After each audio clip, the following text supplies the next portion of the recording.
नमस्कार सांग मैंने जय जगन्नाथ आपण मानक स्वागत राजश्री फ्लेवर लैब को। चलतु आज आम बनवा पियाजर पकोड़ी नुआ ट्रिक सहित। चलतु बनवा पियाज को प्रथम एमती परिष्कार करी भल से माने चोपा छड़ी परिष्कार करी धोई नबा ताको एमती लंबा लंबा पीसेस रे आमे काटी नबा।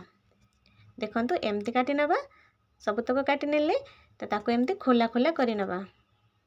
एमती हाथ रे टिके एमती माने एमती करिके भल से खोला खोला करी नेबे।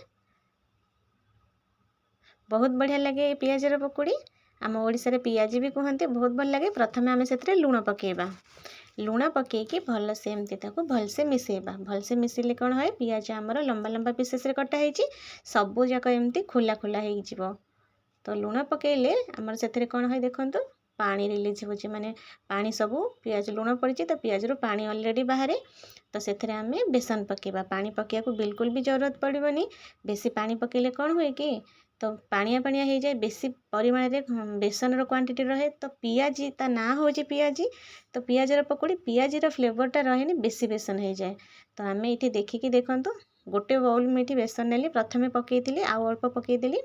तो से आम जुआणी पकेबा। देखंतु जुआणी पकई नबा। चाउलर ये चूना चाउलर अटा जहाँ कहते चाउल चूना ये 2 चामच पकेबा। कहीं चाउल चूना पकेले आमर पियाजीटा बहुत कुरकुरा लगे बढ़िया लगे। ठंडा हो गला परे भी पियाजी तो सेटा कुरकुरा सेमती रहिबो पूरा कड़क रहिबो।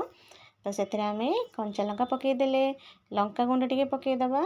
पकईकी सेमती हाथ में मुझे देखते मिसौची एपर्यंत मुझे पानी पकईनी। पानी पकड़ा को मत जरूरत भी पड़ानी। आपण मानक जदि पानी अल्प पकेयर अच्छी ताले छिंचिकी एमती पकेबे। धनिया पत्र सब पकईदबा एथरे ताको भल से एमती मिसई नबा। गोटे कड़ाई गरम करवा। ऑयल बढ़िया से गरम हेले भल से कड़क गरम हम। तापर कौन करिया ना मीडियम आंच रे रखिदबा। पियाजी को प्रथमे देखंतु मु जेमती पकाउची जमा हाथ रे चेप्टा करिवेनी ना सेव देवेनी किछि भी करिवेनी। एमती उठेबे आराम से खुला खुला एमती उठेकी पकई जिवे। एमती पकेवा द्वारा कौन हो कि पियाजर गोटा गोटा एमती सेफ रहिबा सेटा भल लगे खाइबा को भी भल लगे देखिबा को भी भल लगे। पियाजर जो लंबा लंबा पीसेस रे आमे काटीचे सेटा एमती एपट सेपट एमती खोला खोला देखा गले भल देखा जिवो। तो जिते आमर माने जगटा होउची पकोड़ी छाणीबा को पियाजर तो सबू आमे देदबा सेथिरे एपट सेपट करि नबा। आमे कौन करचे भल से गरम करिचे तेल को तापरे मीडियम आंच रे रखिबा। रखिबा द्वारा आम भल से एमती देखंतु गोल्डन ब्राउन कलर हो गले ताको आमे सब छाणी नबा। एमती छाणी नबा बहुत बढ़िया लगे। आपण एथिरे आंब कसिया अदा थाए ओडिशा रे आंब कसिया अदा बहुत बढ़िया से मिले ताको पकई पारंती। देखंतु एमती सब पकई दबा। फिर से आंब कसिया अदा महाराष्ट्र तो मिलेनी तो आपण माने आंब कसिया अदा पकेले आहुरी ता फ्लेवरटा बढ़ी जाए। ना छोट छोट आंब जो थाए कलिमी आंब टिक टिक काटिक पकेले भी भल लगे। देखते कि कंकड़ा छाणला भाया देखा ना पियाजी सेपटा जमी कंकड़ा छाणला भाया छोट छोट कंकड़ा भाया देखा। तो एमती आम सब छाणी नबा। कंचा लंका को कौन करवा ना मझुरी एमती कट कर नबा। कट करिकी ही पकेबे छाणी दबा।